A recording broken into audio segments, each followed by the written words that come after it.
Let us discuss Black Ops 3. We've all played it. You and I, Alex, played it on PlayStation 4, and you played it on Steam, Aadil. On the PC, yes. So, Aadil, what is your first impressions? Actually, before you give us your first impressions, what was the last Call of Duty game you played? Besides, whatever we played on Alex's Xbox? Was it one where it was Advanced Warfare then, probably? When you could do double jumps and stuff? No, it was because you didn't like that game, so you never put it in. But you did play that though, didn't you? No, I've never played Advanced Warfare. Oh, okay. No, Maybe right, it was right. Modern Warfare? Yeah, probably. We probably played a selection of Modern Warfare. Okay, so Black Ops 3 is a bit more like Advanced Warfare with the double jumping and the wall running and those sort of like Titanfall elements in there. So it's a different experience for both you and I, Aadil, compared to our previous Call of Duty. Because there's so many like power-ups and like it's such a like upgradey game. My first couple rounds of Team Deathmatch, I just assumed the double jump was a power-up until I happened to hit jump after hitting jump and was like, man, I'm an idiot. Yeah, like this revolutionary game dynamic that's changed all first-person shooters. They now all have to have it. It's New dumb. Halo has it. New Advanced Warfare had it. Black Ops following suit. So I thought it was slightly better, the way that for some reason, somehow, it was slightly better in Black Ops 3 than Advanced Warfare. In Advanced Warfare, it just seemed to ruin it somehow. Whereas it sort of seemed less intrusive than Black Ops 3. Do you think that's map design? Because they've had some time to figure out what that does. It might be. There are a couple of spots I could double jump and barely, like I had to time it perfectly to get over a really high wall. Otherwise, I would just sort of smack into it on the few maps I played. So to me, it didn't seem that terrible. And the wall running came in handy when it's like, oh, that ledge, that's just window dressing. I'm about to die. And then just running and like zigzagging back up before I died. Yeah, that's good. Yeah, I mean, it does seem to open up a few more paths across the map, but they sort of almost seem like they could be paths that could just have a floor.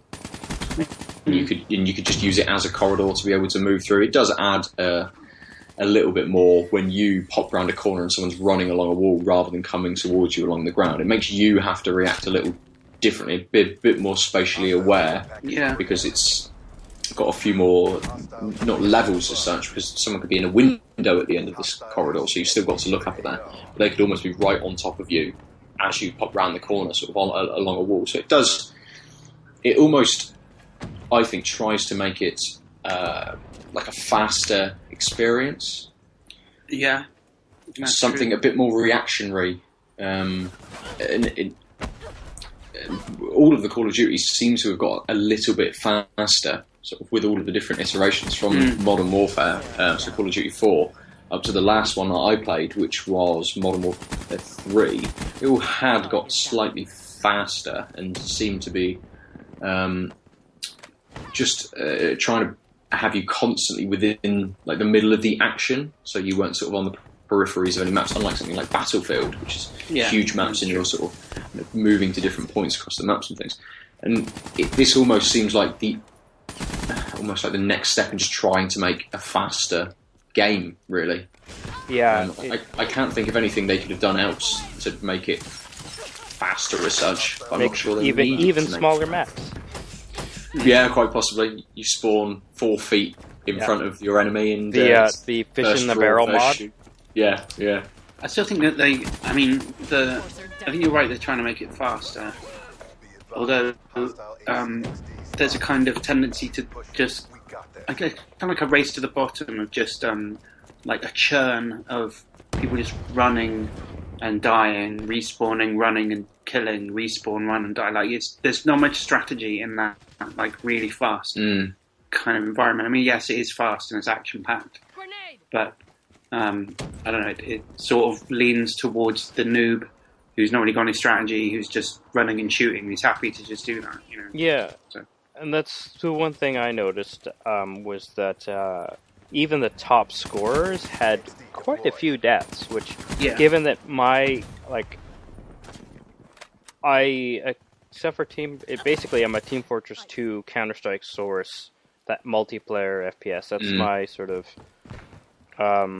upbringing, if you will. And TF2 was a lot of strategy and actually using voice a lot more. That's where I felt it did a good job of bringing that to the masses.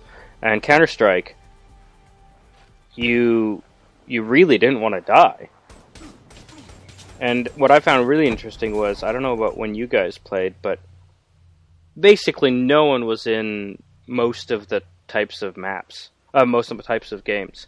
Like, if you didn't want to do team deathmatch or the kind where you take points and hold them, Yeah. you were waiting forever for, like, there's just no one was interested in, even capture the flag was empty every time I tried it. The one that had permadeath was desolate as well. I found that very telling. Because no one who's playing this is thinking, as soon as I die, I'm going to have to just wait. Yeah. Yeah, we did try, most of the games we played were team deathmatch, but we did try another mode where it's almost, you almost have like a football, you have a globe, and once you're in possession of the globe, you have to get it to a point to score, but you're not allowed to shoot. And you have to throw the globe, and we popped into an already running game, and the team that we popped into were sort of like 3-4 scores down, and the team that we were on, it just seemed like chaos, and everyone was all over the place. There was no sort of strategy to it. There was no teamwork going on whatsoever. Everyone was just running and trying to get the little kills, and we thought, well, thinking about going into playing this mode, we thought we'll have a sort of a close combat shotgun type loadout, so we can get in with whoever's got the globe. We can sit in front of them. We can pop people off as they're coming towards us and be able to move it through. But you just didn't get the opportunity because I think just the other people that we were playing with almost spoiled the game mode for us. And it may have been that the other team were a group of players who were all playing together, were all there chatting. was a massive difference between them. It was like 19-0 or something by the time it finished. It was stupid. So that game mode's not new in this iteration. Okay. It's also in Advanced Warfare. Yeah. And it's reasonably popular in terms of the numbers playing it when you scroll through the lobbies. So people like that game mode, but there's one thing I wanted to say about it, which I don't think that the innovation in moving through essentially third dimension movement adds that much, and what they really should be innovating in, which isn't that difficult, is genuinely new game modes. They don't need to change the format of it too much. And I've always thought that this game mode style would be good, where one side is defending like a ridge or a fortress or some kind of trench or something, and they've got permadeath, and then the other team endlessly respawn. And there's like 10 minutes where all you have to do is withstand. Yeah, exactly. And then because they've never exploited the idea of having a genuinely defensible position, which requires some kind of thought about how you storm it. Yeah, I think you get that a lot in Battlefield. Yeah. So maybe there's no reason why they couldn't import that idea into Modern Warfare or Black Ops or something. But they're just not doing that, and they're just going for the cheap, quick, fast churn of like run around and shoot, which basically sells better for little kids who are probably the target audience, realistically. And I'm 32 and playing these games, and I want something slightly more. I mean, I still love first-person shooters, but I just want something slightly more to think about with them, not just, wow, I used a shotgun and shot him in the face, and now I got shot in the face with an Uzi. That just won't keep me going for long enough. So, yeah, because like you were saying, you sort of fell out with Advanced Warfare quite quickly, didn't you? It sucks. Terrible game. Do you like this one more? Yeah, I think so. Yeah, somehow. Like I said, the double jump didn't seem so intrusive into the game dynamic. So, yeah, I preferred it for that reason. It seemed more natural inclusion of that new dimension or whatever.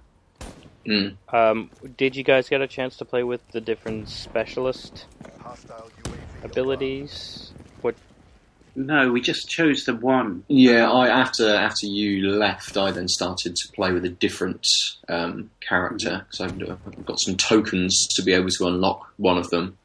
And we played with, I can't remember the name of it, but the woman who has like an exploding bow and arrow. I did as well, Sparrow. Yes, yeah. Sparrow, that's it. And it seemed very good. It would pop quite often. You'd have the ability to be able to use it quite a lot, which was nice. It was quite a quick weapon. It seemed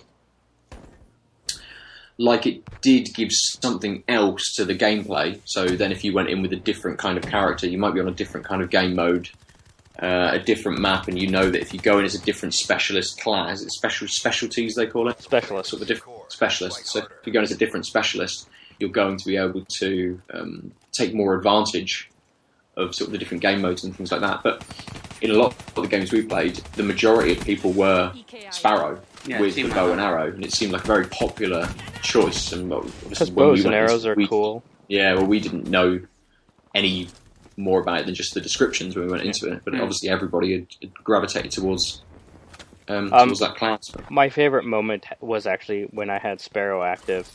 I killed the Nemesis as they were double jumping over me and shooting at me with the bow and arrow.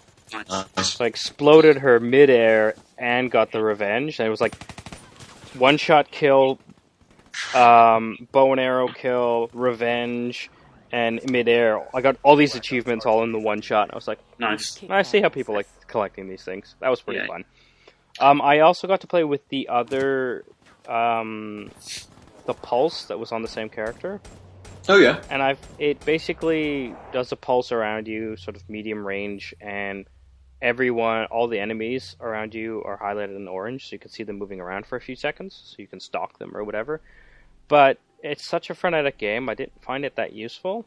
And I found the fact that it was the specialist things are on a long timer, that was more frustrating with that weapon, because it was like, oh, I didn't get to, my pulse kind of failed me last time. Because it just goes, right? While the Sparrow or with the traditional weapons ones, you are holding the weapon and hunting people down. You feel like you're active with the thing. Even if you don't kill anyone with it, you at least, it sort of didn't seem like a ripoff. And I also played, because I kept getting killed by one person, with the electricity gun. That's the other one that I tried out as well. Yeah. It's an interesting idea, the sort of slow timer throughout your matches. And I don't know if anything accelerates it, like if you're on killing streaks or whatever. Yeah, I'm not sure. We couldn't sort of I think pick it up is on it, but accelerated by kills. It seemed that we would get one after getting a kill. It would always coincide with getting a kill.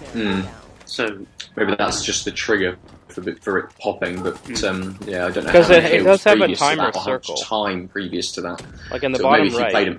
I'm sorry, go on. I was going to say, maybe if you played a match for 5 minutes and didn't get any kills, it just sort of doesn't pop until you get that kill to activate it as such. I definitely got it without, not around an immediate kill. But there is a little circle that shows your progress to whatever your weapon of choice is on the bottom right. I just didn't pay enough attention to see if, when I was doing alright, whether that was increasing the speed in which it filled. You've got so much more stuff to look at constantly on the screen, to then try and look at this tiny little icon that may be filling up is quite difficult. Well, on that note, I think it's time for another beer.